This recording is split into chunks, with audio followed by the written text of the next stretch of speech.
Selam dostlar, bugünler dostum verdiğim Phoebus kağıtlar ve böyle bir şey yerleştireceğiz tekrar. Dostumun adını burada tak edeceğim. Takasımıza baktığımız videoda tak edebilmedim, unuttum. Şimdi ilk önce bunu markerlerimizi alaq, kutuyu alaq. Ağzını bir dakika açıp. Bu arada masa turu gelecek. Bunu bu içine atar. Kapağını ve bağlayaq. Yerine koyun.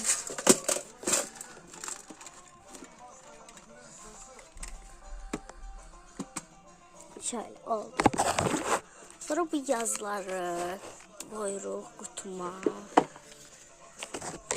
Şöyle. Bayağı Phoebus'lar. Bu şekilde Phoebus'lar da buraya koyuram. Yok, Phoebus'lar ben buraya koymuram bir dakika. Phoebus'lar mahara koyurdum, unuttum. Sonra bunu koyurup buraya. Böyle. Bu şekilde. Bu Phoebus'lar böyle. Böyle. Bunları ise ben Phoebus kutuna.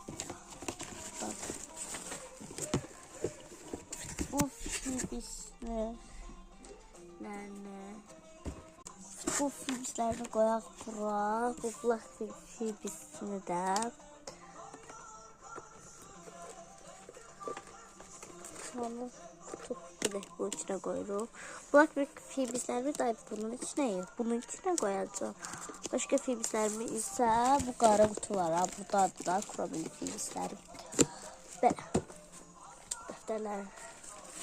Falan koyaq çıxışı dəftərim. Falan koyaq yerine. Bu videomda böyleydi. Sağ olun.